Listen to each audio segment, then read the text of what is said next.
Pinasok na ng NBI ang bar at hinalughog lahat ng sulok. Pero ang dalagitang si Leti nawawala. Siya kaya ay matatagpuan pa.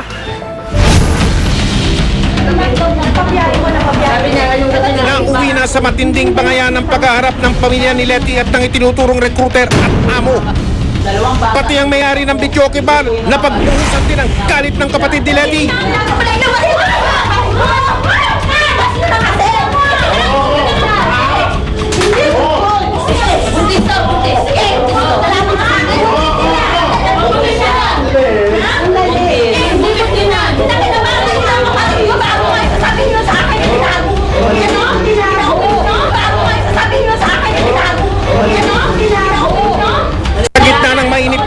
Bigla namang nabigyan linaw ang kinaroroonan daw ng hinahanap na si Leti. Saan ang galing ang pera? Tumigil na kayo, ha? Hindi ako nagpinit! Tumigil kayo! Oo, malalaman natin natin bata. Lorena nagaya. Hindi ako nagaya, ha? Nagaya. Hindi na kayo naman. Hindi nyo kayo nga nagpano sa bata. Ikaw ang Kayo na. alam ang narap ni sarili ko. Ikaw ang nagaya. Kasi na ako sarili nyo. Kung concerned ka sa bata, bakit na iniwan? Nakabiyahe ko. Sabi niya, kayong kata niya, Sabi ba? kahapon, hintayin natin yung tawag sa Cavite.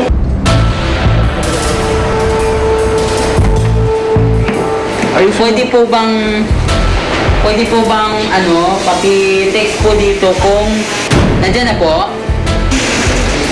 Nasaan po kayo ngayon? Phase 5? Tinatawagan. Pakipunta naman po doon sa inyo kung nandun na po. Importante lang po, ate. Opo. Nalaman namin na nandun na sa Cavite si Leti na nagdesisyon kaagad yung NBI na pasunduin itong mga ito at dalhin sa NBI Olongapo.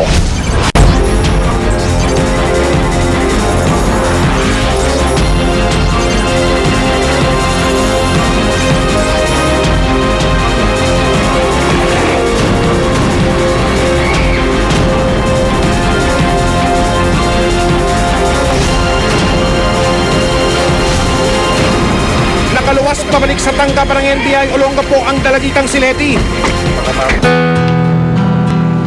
Sumalubong sa kanya ang kapatid na ilang araw nang nag-aalala sa kanyang pagkawala.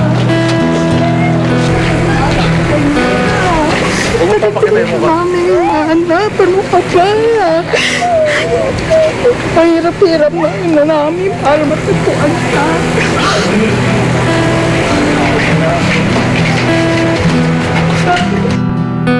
Ayon kay Leti, kapit sa patalim niyang tinanggap ang alok na trabaho ng bahay aliwan sa Bataan. Dahil po sa sobrang hirap kaya po pumasok sa ganun gano'n. Dahil nahihirapan na po ako sa buhay na mahirap. Napagpasyahan ng pamilya ni Leti na pangsamantalang ipaubaya sa tanggapan ng DSWD ang pangangalaga sa kanya. Mag-aayos ka na, ha? Masakit po para sa akin na ibigay siya sa DSWD. Pero panatag na rin po ang loob ko na nasa DSWD siya kasi at least alam kong nasa mabuti siyang kalagayan, nasa maayos na siyang kalagayan. Dito sa aming tanggapan, ma-ensure po namin sa inyo na talagang titignan namin ay yung welfare and the interest ng ating si kliyente na si Leti. Especially na yung kanyang dinanas na experience sa pakikipag-engage siya sa gantong trabaho ay sana makatulong siya para makapagpanibagong buhay.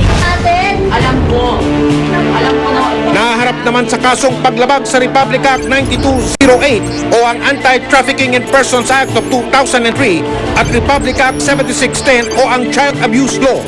Ang recruiter naman si Kiko at ang mag-asawang itinuturong may-ari ng Videoke Bar. Kapag napatunayan nagkasala, posible silang makulong ng habang buhay. Dati na kaming may campaign against qualified traffickers, ito mga traffickers in persons. Lalo pa pinatindi ngayon na nag-utos verbally si President Noynoy Aquino na trabahuin lahat ng mga law enforcement agencies ito mga traffickers. Sa pinakahuling tala ng US State Department, nasa pagitan ng 60,000 hanggang 100,000 kabataang Pilipino ang biktima ng tinatawag na domestic trafficking dito sa Pilipinas. Nakapanlulo mo itong kalagayan na ito. na naglalagay sa atin bilang ika-4 na bansa sa buong mundo na may nakababahalang bilang ng mga biktima ng trafficking. Kaya't malaking hamon sa mga nanunungkulan sa ating bayan na wala ng mga Pilipinong tulad ni Letty na lilisanin ang kanilang pamilya at ipagpapalit ang kaunting ginhawa sa buhay na mas masahol pa sa nagbenta ng kaluluwa.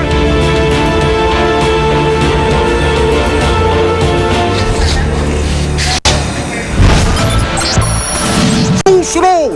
Health Spa sa Quezon City, pugad daw ng kakaibang bentahan.